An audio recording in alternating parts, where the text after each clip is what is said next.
அன்பார்ந்த ஞானவழி YouTube channel நேயர்கள் அனைவருக்கும் வணக்கம். இந்த பதிவில் ஐப்பசி மாத ராசி பலன்கள் கடக ராசி அன்பர்களுக்கு காணலாம். குரோதி வருடத்தின் 7வது மாதம், காலபுருஷனுக்கு கலத்திர மாதம். சூரிய பகவானுடைய கதிர்வீச்சு வெப்பம் குறைவான மாதம். மழை பொழியும், ஜிலு ஜிலுன்னு காற்று அடிக்கும், இதமான காலநிலையை கொடுக்கக்கூடிய மாதம் ஐப்பசி மாதம். ஐப்பசி மாத கோச்சார கிரக சஞ்சார நிலைகளை காணலாம். ஐப்பசி மாதம் 1 முதல் 29ஆம் தேதி வரை மாத கிரகமான சூரியன் துலாம் ராசியில் சஞ்சாரம் செய்வார். ஐப்பசி மாதம் 8ஆம் தேதி துலா ராசியிலிருந்து விருச்சிக ராசிக்கு புதன் பெயர்ச்சி ஆகிறார். ஐப்பசி மாதம் 22ஆம் தேதி விருச்சிக ராசியிலிருந்து தனுசு ராசிக்கு சுக்கிரன் பெயர்ச்சி ஆகிறார். ஐப்பசி மாதம் 6ஆம் தேதி மிதுன ராசியிலிருந்து கடகராசிக்கு செவ்வாய் பெயர்ச்சி ஆகிறார். மற்ற கிரகங்கள் கன்னிராசியில் கேது, கும்பராசியில் சனி, மீனராசியில் ராகு, ரிஷபராசியில் குரு. சந்திர பகவான் மேச ராசி அசுவினி நட்சத்திரத்திலிருந்து ஐப்பசி மாதத்தை தொடங்கி வைக்கிறார். 9 நகரங்கள் மூலம் வாக்கிய கணித பஞ்சாங்கப்படி கடகராசி அன்பர்களுக்கு ஐப்பசி மாத ராசி பலன்கள் காணலாம். நம்முடைய ஞானவழி யூடியூப் சேனலை பார்த்து கொண்டிருக்கக்கூடிய அன்பர்கள், இதுவரை சப்ஸ்கிரைப் செய்த அன்பர்கள் மறக்காமல் நம்முடைய சேனலை சப்ஸ்கிரைப் செய்து கூட இருக்கின்ற ஆல் பட்டன் அழுத்திங்க. நன்றி. ஐப்பசி மாத பொது பலன்கள் காணலாம். மழை காரணமாக ஐப்பசி மாதம் சிறு குறு வியாபாரிகள், தீபாவளி வியாபாரிகள் முன்னேற்பாடு செய்து கொள்ளுங்கள். ஐப்பசி மாதம் தங்கம் வெள்ளி விலை சற்று ஏற்றத்துடன் காணப்படும். ஐப்பசி மாதம் காலபுருஷனுக்கு கலத்தர மாதமாக இருக்கும்போது தாமதப்பட்டு கொண்டிருக்கக்கூடியவர்களுக்கு, திருமணத்திற்கு வரன் பார்த்து கொண்டிருப்பவர்களுக்கு இந்த மாதம் வரன் செட் ஆகும். ஏராளமான திருமணங்கள் நடக்கக்கூடிய வாய்ப்பு உண்டு. ஐப்பசி மாதம் என்றாலே தீபாவளி மாதம், சூர சம்காரம் இன்னும் எண்ணற்ற சுப நாட்களை தாங்கி வருகிறது ஐப்பசி மாதம். கடகராசிக்கு 4வது வீட்டிலே தனம் வாக்கு குடும்பஸ்தானாதிபதி சூரிய பகவான் சஞ்சாரம் செய்கிறார். விரையாதிபதி புதனும் ஐப்பசி மாதம் 8ஆம் தேதி வரை சூரியனுடன் கூட்டணி. கோச்சாரத்திலே 4ஆம் வீட்டிலே சூரிய பகவான் சஞ்சாரம் செய்யும்போது கடக ராசி அன்பர்களுக்கு நல்ல வருமானங்கள் வரும். புதிய வேலை வாய்ப்புகள் உருவாகும். வேலையில் இருக்கக்கூடியவர்களுக்கு பதவி உயர்வு, கூடுதல் சம்பளம், ப்ரமோஷன் வரும். சூரியன் புதன் கூட்டணி சேர்ந்திருக்கும் போது அரசு தேர்வு எழுதக்கூடியவர்கள், அரசு வேலைக்கு முயற்சி செய்யக்கூடியவர்கள் முயற்சி எடுக்கலாம். கோச்சாரத்திலே 4ஆம் வீட்டிலே சூரிய பகவான் வரும்போது வரவும் உண்டு, செலவும் அதிகமாக இருக்கும். கடகராசி அன்பர்களுக்கு மனசில் வீண் கவலையும் ஏற்பட்டு கொண்டே வரும். ஏன்னா சுகஸ்தானத்திலே வெப்பகிரகம் சூரிய பகவான் சஞ்சாரம் செய்யும்போது சுகக்கேடும் ஏற்படும். சளி, காய்ச்சல், இருமல் இந்த மாதிரி சிறு சிறு உடல் உபாதைகளும் வரும். தாயாரிடம் திருமணமானவர்களுக்கு மனைவி மூலம் நல்ல ஆதாயம் உண்டு.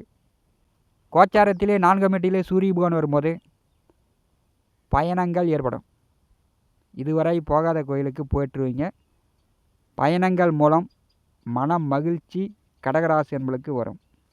சூரியன் புதன் கூட்டணி சேர்ந்திருக்கும் போது குடும்பத்தில் சுபகாரிய பேச்சுவார்த்தைகள் நடக்கும். சுபகாரியங்கள் திருமணம் நடக்கக்கூடிய வாய்ப்புகளும் இந்த ஐப்பசி மாதம் கடகராசி என்பளுக்கு காட்டுகிறது. சுகஸ்தானத்திலே சூரிய பகவான் சஞ்சாரம் செய்யும்போது வீடு, மனை, நிலம், வண்டி, வாகனங்கள் மூலம் நல்ல வருமானங்கள் எதிர்பார்க்கலாம். கடகராசிக்கு 4, 11ஆம் வீட்டின் அதிபதி சுக்கிர பகவான் கடகராசிக்கு பூர்வ புண்ணியஸ்தானமான 5வது வீட்டிலே சஞ்சாரம் செய்கிறார். சுக்கிரனும் குருவும் நேர்பார்வையில் இருக்கிறார்கள். கோச்சாரத்திலே 5வது வீட்டிலே சுக்கிர பகவான் வரும்போது கலைத்துறையில் இருக்கக்கூடியவர்கள், சினிமா துறையில் இருக்கக்கூடியவர்கள், நடிகர், நடிகைகள், பாடலாசிரியர்கள் மக்கள் மத்தியில் பேரும் புகழும் கிடைக்கும். சுக்கிரன் 5ஆம் வீட்டிலே வரும்போது இறந்த முன்னோர்களுடைய, பெரியோர்களுடைய ஆசீர்வாதம் கிடைக்கும். கடகராசி அன்பர்கள் எடுத்த காரியங்கள், செல்கின்ற காரியங்கள் அனைத்திலும் நீங்கள் வெற்றி பெறலாம். நண்பர்களிடம் உதவி கிடைக்கும். நண்பர்களுக்கு நீங்கள் உதவி செய்யுங்க. நண்பர்கள் மூலம் உங்களுக்கு உதவி கிடைக்கும். உங்கள் குழந்தைகள் உங்களுக்கு உதவி செய்வார்கள். கடகராசி என்பளுக்கு இதுவும் ஒரு சிறப்பு. மனைவி பிள்ளைகளுடன் நல்ல மன மகிழ்ச்சி உண்டு.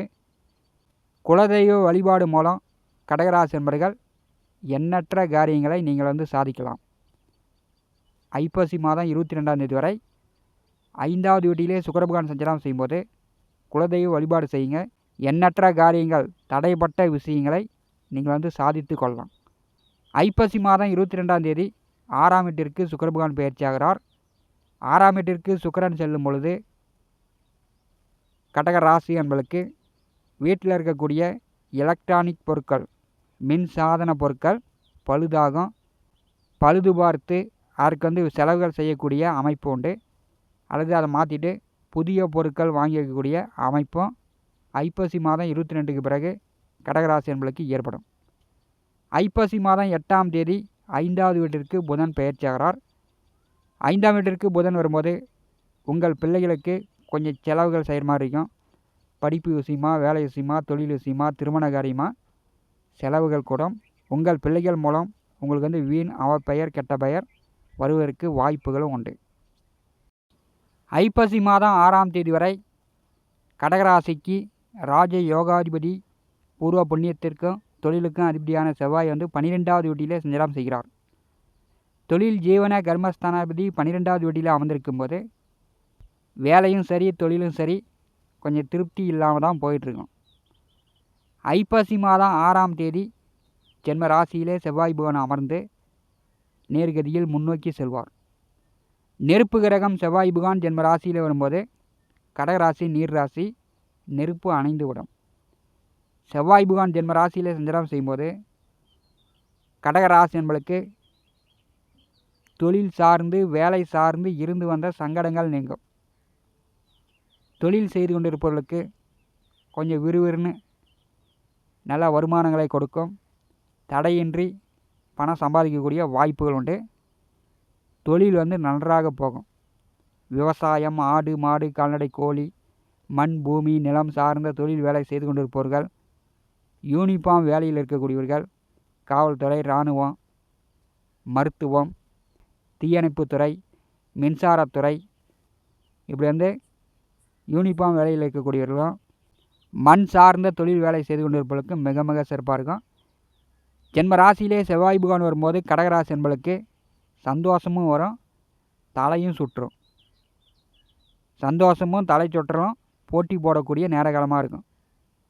அதனால் தலைவலி மருந்து வாங்கிக்கிங்க. தலைவலி வரும்போது தலைவலி மருந்து போட்டுங்க.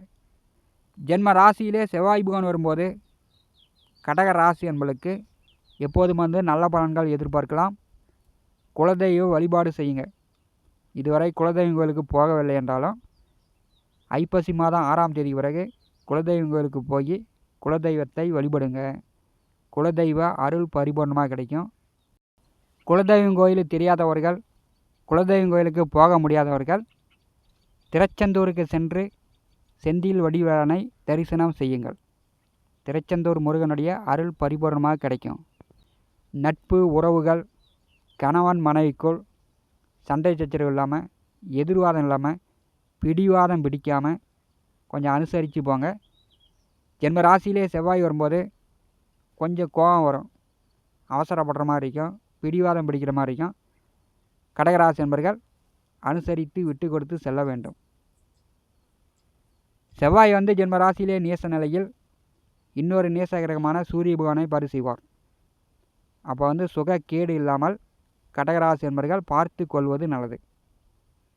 கடகராசிக்கு 11வது வீட்டிலே குரு பகவான் அமர்ந்திருக்கிறார். குரு வக்கரகதியில் பின்னோக்கி செல்கிறார்.